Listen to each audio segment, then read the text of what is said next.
nak buat sebagai Konoha ataupun Jawa ni sebagai satu yang hina orang lain. Tak faham saya. Budaya Indonesia, betul. Batik budaya Malaysia pun betul. Ketemu lagi dengan Rizka Yuni. Suatu hari, seorang gadis Thailand sedang aktif-aktifnya di media sosial. Ia mengunggah video sederhana senyum, cerita ringan, tidak ada yang aneh. Tapi kolom komentar justru membludak, bukan pujian, melainkan ejekan dari sebagian netizen Thailand sendiri. Ada yang bilang wajahnya mirip Jawa, ada pula yang menyebut Konoha. Awalnya ia hanya bengong. Apa maksudnya? Kenapa harus begitu? Pikirnya. Ia benar-benar tidak paham loh Merkelemon. Setelah membaca lebih banyak komentar, ia mulai mengerti. Ternyata sebutan muka Jawa atau Konoha itu dipakai bukan sekadar bercanda melainkan untuk merendahkannya. Di titik itu, ia berhenti diam. Dengan nada tenang tapi tegas, ia memberi balasan yang bikin banyak orang terdiam. Katanya, kalau identitas suatu bangsa dijadikan bahan olok-olok, itu bukan lucu. Itu tanda mentalitas yang buruk. Ia bilang, orang Jawa adalah manusia, orang Indonesia adalah manusia. Mereka tidak pantas dijadikan bahan hinaan hanya karena wajah atau asal-usul. Ia berdiri, bukan hanya untuk dirinya, tapi juga untuk orang-orang yang disebut-sebut itu. Ia juga mengingatkan sesuatu yang penting. Rasisme bukan cuma soal teriak kebencian secara kasar. Kadang rasisme hadir dalam bentuk candaan tanpa adab, komentar iseng yang merendahkan, yang justru mempermalukan diri si pelakunya sendiri. Internet memang bebas, katanya, tapi kebebasan tanpa empati hanya membuat dunia jadi sempit.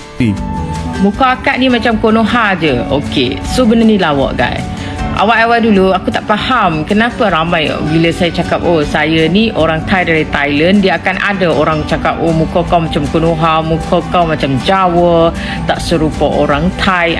Dia macam saya macam tak ada apa lah bila saya tahu kenapa ramai orang komen macam ni. Bila saya tanya kawan-kawan saya orang lokal, baru tahu ini adalah salah satu macam hinaan, cursing macam tu, nak ngejek macam tu. Saya macam takutnya perangai apa macam ni, ambil bangsa orang lain sebagai cursing. So guys, saya nak bagi tahu siap-siap lah kepada hampa semua yang follow saya. Kalau setakat hampa nak maki saya guna perkataan ni, sorry to say. Sebab bagi saya, perspektif saya, orang Indonesia adalah orang juga. Konoha ke Jawa ke orang juga. Dan kita ni di Thailand, kita memang ada orang keturunan Jawa, orang Thai yang ada berketurunan Jawa. Di Bangkok pun kita siap ada masjid Jawa dan ada orang masih mengamalkan budaya-budaya Jawa di situ. Dan di selatan Thai pun ramai actually yang keturunan Jawa juga. Nak sikit tak banyak pun ada keturunan Jawa juga. Nah, di Thailand tu banyak keturunan yang campur-campur dalam satu manusia tu, kan? Mungkin pakcik sendiri, hang sendiri Marina ni pun, makcik ni pun mungkin ada juga keturunan Jawa, keturunan Indonesia. Kita ni Asian kan? Pimai-pimai tang tu je. Kenapa kita nak tunjuk perangai macam ni? Dan saya pun ada je pergi kenal orang Malaysia sendiri dekat area Kuala Selangor, area Selangor, Sabak Bernam, area tu pun ramai je mereka cakap Jawa juga, keturunan Jawa. Jadi kenapa kita ni nak buat sebagai Konoha ataupun Jawa ni sebagai satu yang hina orang lain? Tak faham saya. Dan for your information lah, for your record, okay, family saya pernah menetap di Indonesia, di Jawa juga. Mak bapak saya boleh cakap Jawa. Kakak saya pun bahasa pertama dia adalah bahasa Jawa, bukan bahasa Thai.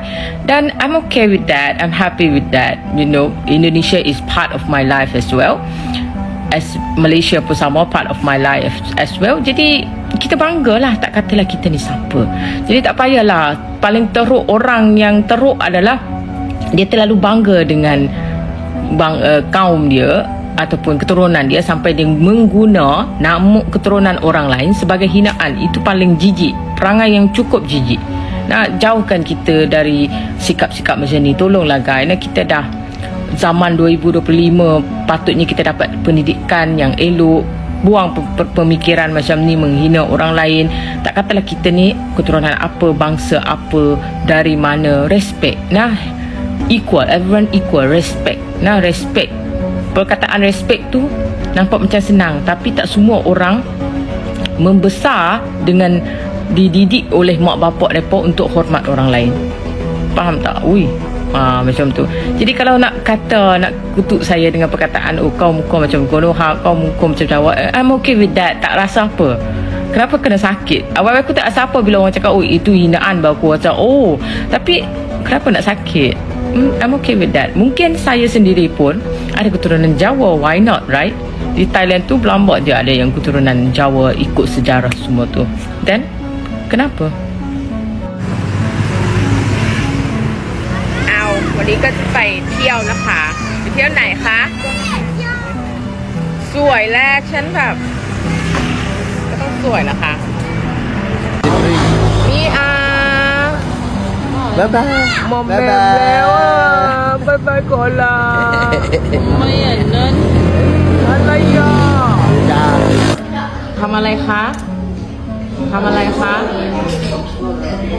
สติ๊กเกอร์สติ๊กเกอร์ Dari melihat komentar-komentar netizen Malaysia yang seperti itu, sudah pasti, itulah yang selalu diajarkan di Malaysia, merasa kaum yang paling hebat, seperti klaim-klaim tentang kehebatan bangsa Melayu yang disampaikan oleh profesor-profesornya. Narasi yang kerap dibangun dari cerita dan dongeng yang terus diulang, bahkan disampaikan oleh kalangan akademisi, tanpa disertai sikap rendah hati dan penghargaan terhadap bangsa lain.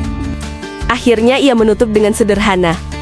Wajah bisa berbeda, asal-usul bisa macam-macam, tapi martabat manusia tetap sama. Dan dari situ, banyak orang belajar bahwa kadang skakmat paling kuat datang bukan dari kemarahan, melainkan dari keberanian untuk berkata benar. Jika kalian suka video tentang semua hal berkaitan dengan netizen, jangan lupa like, komen, dan subscribe ya. Bunyikan lonceng notifikasinya agar tidak ketinggalan video seru lainnya. Terima kasih, dan sampai jumpa di video selanjutnya.